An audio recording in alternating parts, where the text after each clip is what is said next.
What is America? This is something happened recently that has happened many times in the past. So much that people, including yours truly, just comes to expect it. And it's a terrible thing. Whenever there is, in this instance, a gas shortage, or a gas shortage has been proclaimed, put it that way, gas prices skyrocket. People who do this, they'll talk about supply and demand and all this, bull. What it is, they're just taking advantage of people.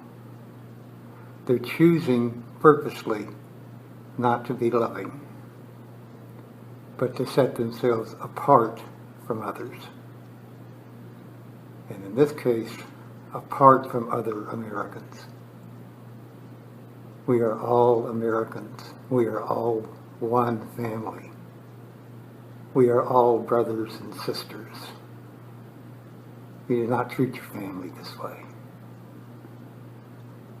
And it happens in so many ways where people in positions of economic power, and not even that, a beggar can do this. Whenever it's possible, you take advantage of other people. You get what you can out of that other person. There's no love here, there's no respect, there's no integrity on that person's part. There's not anything except one of our lowest demons, and that is greed. And that's all it is. It really is greed. The lowest supply and demand is like a doorway or an opportunity to exercise greed. People are in need. They need help. We should help one another. We should love one another. We are all family.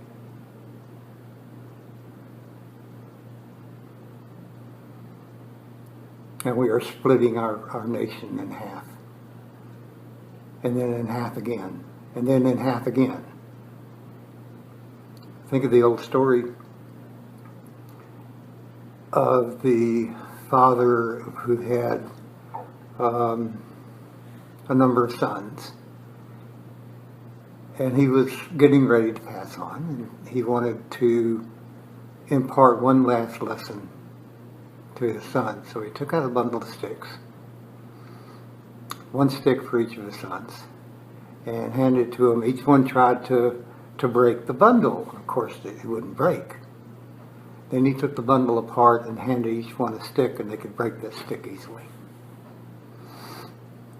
That's America today. That's what America is today. We are breaking one another. We are dividing one another. We are dividing ourselves from others, and we are weakened because of it. Someone takes advantage of another person. They think they're gaining in power. They are not. They are weakening themselves. Only they're too idiotic to know it, because they're too filled with greed and self-esteem. And somewhere back there, there's a mentor directing that person, and that person has to please that mentor. That person has been conditioned to do this. This is important. You have been conditioned to greed. You have been conditioned to take advantage of other people. You have been conditioned to divide this country. You have been conditioned to weaken this country. You have been conditioned to weaken yourself. And you have been conditioned to see it as exactly the opposite. It's not your fault. If you see this and decide to turn around, that there is a better way, and do not act on that, then it's your fault.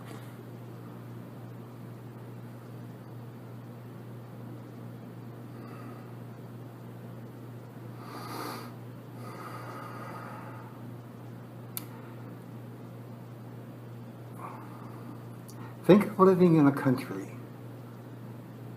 where we all genuinely love one another and we all genuinely act from that love.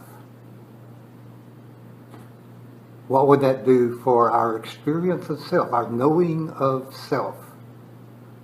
And what would that do for society?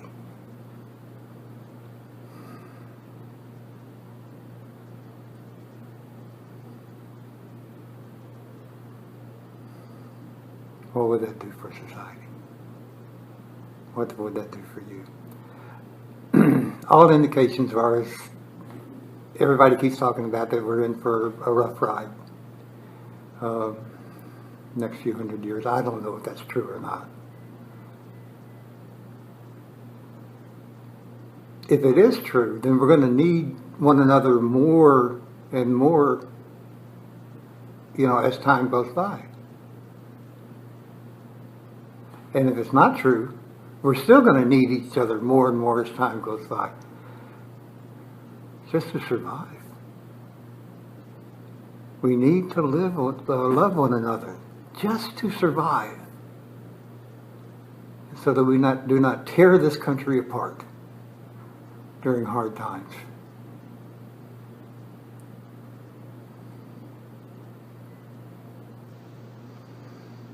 Americans watching this.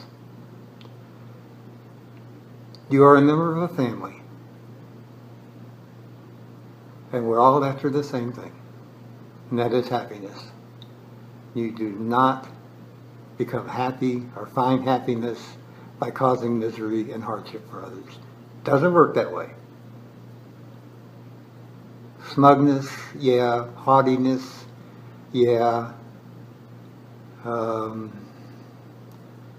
That lift kind of feeling by winning out of some kind of game of upwardmanship and all this. But that's not happiness. Happiness is long-lasting. Happiness doesn't need a reason. Love one another. That is the way.